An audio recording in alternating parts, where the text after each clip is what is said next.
मौलवी तारिक जमील साहब के पास मैं बैठा हुआ, उनकी मैं बातें सुन रहा और अपनी पिछली जिंदगी मुझे ऐसे जायल होती हुई नजर आई। मैं उनके पास से उठ गया, क्योंकि फिर मैंने कहा नहीं यार ये बातें मुझे समझ में नहीं आ रही। मैं उठ के उनके कमरे से बाहर आ गया। जो दोस्त मेरा ले गया था, मैंने उसको कहा, उसने मुझे कहा क्यों मौलाना की बातें अच्छी नहीं लगी? मैंने कहा अच्छी लगी, बस ठीक है, सोचूंगा इसके बारे में। एकदम ख्याल आया मुझे, ये तो मेरी मौसीकी के खिलाफ बात हो रही है। मौसीकी मैं छोड़ नहीं सकता क्योंकि ये मेरी जिंदगी है, और सबसे बढ़ के मौसीकी रूह की हाँ क्या है, हाँ ना, मौसीकी रूह की ग़िज़ा है ना, है कि नहीं? आप नहीं क्यों कह रहे हैं? है ना, मौसीकी रूह की ग़िज़ा है, हमने तो यही सुना। खैर मैं बाहर निकला तो मैंने देखा एक मजमा बैठा है बहुत बड़ा। मैंने अपनी जीन्स पहनी हुई थी, टी शर्ट थी, लंबे लंबे मेरे बाल थे, हीरो बन के मैं बाहर निकला। अब जब मैं वहां आकर बाहर बैठा तो मैंने देखना शुरू किया, तो हर आंख मुझे देख रही कि ये कहां से आ गया यहां पर। इतने में एक नौजवान लड़का मेरे पास आया, मुझे आकर कहने लगा आप नमाज पढ़ते हैं? तो मैं उसकी तरफ देखना शुरू हो गया। फिर उसने अपने सवाल को दोहराया, मेरा मतलब है बाकायदगी से नमाज पढ़ते हैं? फिर मैं उसको देखता रहा। कहता है अगर नहीं पढ़ते तो पढ़ लिया करें। हाँ, मैं सोचना शुरू हो गया। अब मैंने कहा अभी थोड़ी देर बाद कोई दूसरा आएगा, पूछेगा आप फलां चीज करते हैं? फिर तीसरा आएगा फलां चीज करते हैं। तो मैंने अपने दोस्त से कहा चलो यार बस अब ये मेरे बैठने की जगह नहीं है, ले जाओ मुझे यहां से। कहने लगा एक मिनट बैठ, मैंने एक बड़े खास आदमी से तेरी मुलाकात करवानी है। मैंने कहा मैंने किसी खास आदमी से नहीं मिलना यार, मिल लिया। जिसको देखो कोई कहता है ये कर लो, कोई कहता है वो कर लो। है हम कौन सा को बुरा काम कर रहे हैं यार? गाना कौन सा को बुरा काम है?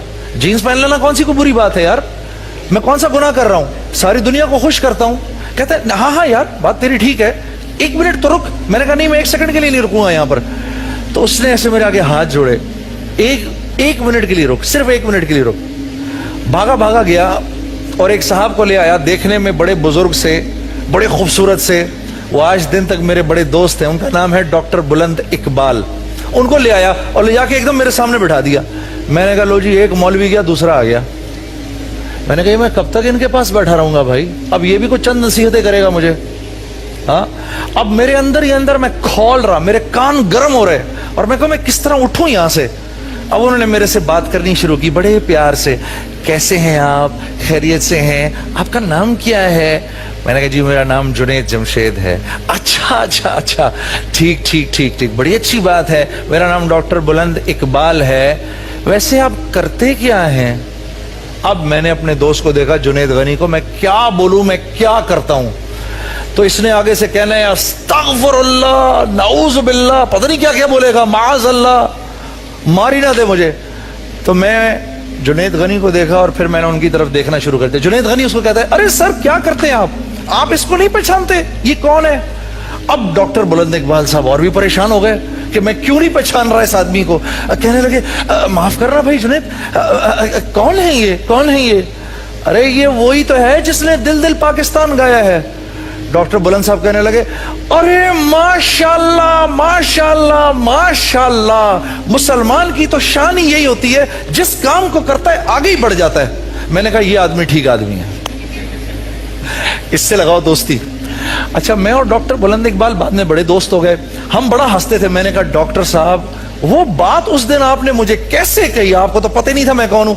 कहते हैं जब मैंने कहा ना माशाल्लाह, उसी वक्त मेरे दिल से दुआ निकली, या अल्लाह कोई ऐसी बात बता कि मैं इसका दिल जीत लूं किसी तरीके से। तो अल्लाह ने मेरे दिल में ये डाली कि तू ये बोल के मुसलमान की शान ही यही है, जिस काम को करता है आगे बढ़ जाता है। फिर डॉक्टर साहब कहने लगे जुनैद साहब हम लोगों के जिस्म के डॉक्टर हैं, आप लोगों के दिल के डॉक्टर हैं। बस मैंने उनकी ये बात सुनी। मैंने कहा डॉक्टर साहब मुझे अपना आप दोस्त बना लीजिए। आज इस बात को 17 साल हो गए हैं। मैं और डॉक्टर बुलंद इकबाल एक दूसरे के बेहतरीन दोस्त हैं, और बाद में मुझे पता चला कि वो किस कदर एक मज़ाहिया आदमी हैं। उनके पास लतीफ़ों की भरमार है। हम जब मिलते हैं एक दूसरे को बेशुमार लतीफ़े सुनाते हैं। फिर डॉक्टर साहब के और मेरे सामने खाना ला के रखा गया, तो जैसे खाना ला के रखा गया, मैं जैसी प्लेट में हाथ डालने लगा, डॉक्टर साहब ने भी अपना हाथ डाल दिया। मैंने कहा ये कैसा डॉक्टर है, जिस प्लेट में मैं खा रहा हूं उसी प्लेट में इसने भी हाथ डाल दिया। इतना नावाकिफ इंसान था मैं मेरे दोस्तों, जब मैंने शुरू के अंदर अल्लाह वालों की मजलिस में जाके बैठना शुरू किया। अल्लाह के नबी सल्लल्लाहु अलैहि वसल्लम की शान में अल्लाह ने ये बात फरमाई, ए नबी आप फरमा दीजिए, कुल इन्ना स्वलाती व नुसुकी व महयाया व ममाती, आप कह दीजिए कि मेरी नमाज और मेरी कुर्बानी और मेरा जीना मरना अल्लाह के लिए है। इस आयत के मगज़ को एक शायर ने अजीब तरीके से कहा कि मेरी जिंदगी का मकसद तेरे दी की सरफराजी, मैं इसीलिए मुसलमान, मैं इसीलिए नमाजी।